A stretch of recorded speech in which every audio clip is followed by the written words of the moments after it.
ওম তৎসৎ। ওম তৎসৎ। ওম তৎসৎ। এবারে গুরু শিষ্যের প্রশ্ন উত্তর হবে।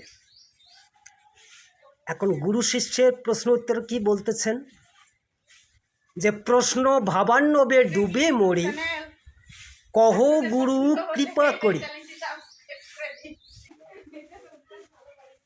কৃপা করি আশ্রয় কোথায়? এখন গুরু বলতেছেন, উত্তর ধরো দৃঢ় করি, হরি পাদ পদ্ম তরি, আর নাহি তরিতে উপায়। এখন শিষ্য প্রশ্ন করতেছেন গুরুকে, গুরুদেব, বিষয়ের বন্ধন কাহারে বলি? এই যে বিষয়ের বন্ধন কাহারে বলি? গুরুদেব উত্তর দিচ্ছেন, অনুরাগ মাখা বাসনাগুলি। এই যে অনুরাগ করে আমরা যে বিষয় বাসনাকে ধরেছি, এটাই হলো অনুরাগ মাখা বাসনাগুলি। এখন আবার শিষ্য প্রশ্ন করতেছেন গুরুকে, যে কহ গুরু কৃপা করি, না কহ গুরু হয় মুক্তি কিসে? এখন গুরু উত্তর দিচ্ছেন, হইলে বিরক্তি বিষয় বিষে। যখন বিষয় বাসনার উপর বিরক্তি হবে, তখনই তোমার মুক্তি হবে, গুরু বলতেছেন। আবার শিষ্য প্রশ্ন করতেছেন কি, যে স্বর্গ সুগার কাহারে কয়? এখন গুরু উত্তর দিচ্ছেন, যে বিষয় বাসনা বিষয় ক্ষয়।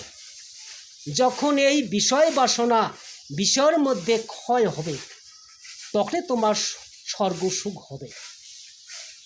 আবার শিষ্য প্রশ্ন করতেছেন, যে গুরুদেব,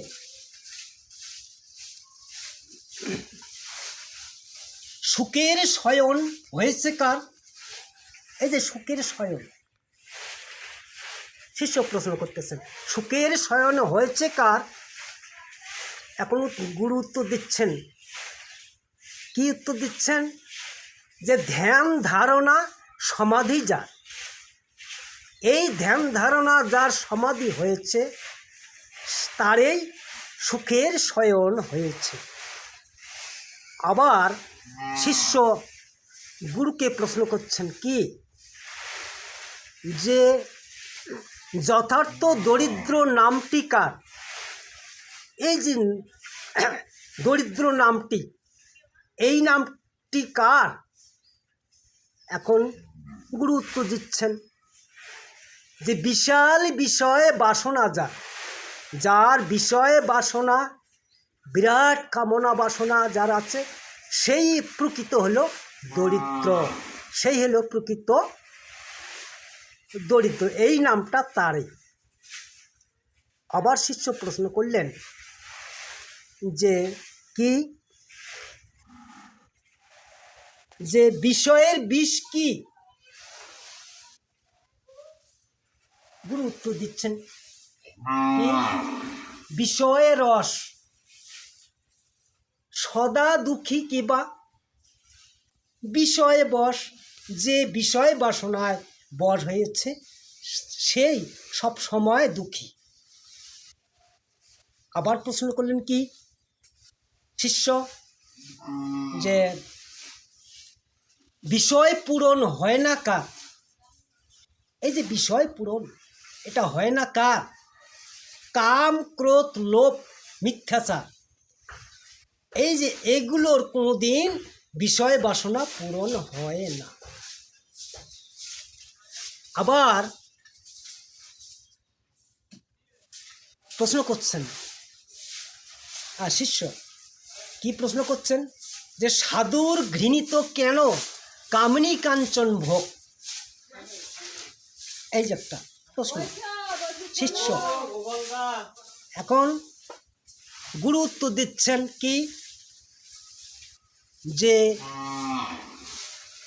জীবের বন্ধন হেতু রমণী রঞ্জন যোগ। এই যে জীবের জীব যে বদ্ধ হয়, আবদ্ধ হয় কিভাবে?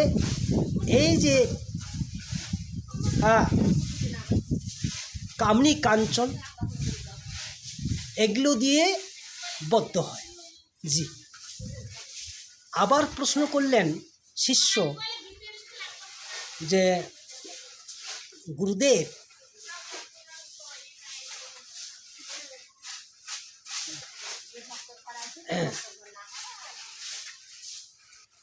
আচ্ছা মুখের শোভা কি? গুরুদেব উত্তর দিচ্ছেন কি? শাস্ত্র অভ্যাস। এই মুখের শোভা হলো শাস্ত্র অভ্যাস। এই অভ্যাস করতে হবে। মুখের শোভা হলো এটা। এখন সাধু কিংবা গুরুর কাছে বুঝো সন্ধান, বুঝিলে বুঝিতে চাহো পাবে তত্ত্বজ্ঞান। জলে না নামলে কেহ শিখে না সাঁতার, হাঁটিতে না পারে কেহ না খেয়ে আচার। ক্রমে ক্রমে আত্মজ্ঞান লভিবে যখন, শ্রীচরণ দাস কহে বুঝিবে তখন। এই সব শাস্ত্রের কথা করিয়া মন্থন, রাধা কৃষ্ণ প্রেমানন্দে একবার হরি হরি বল।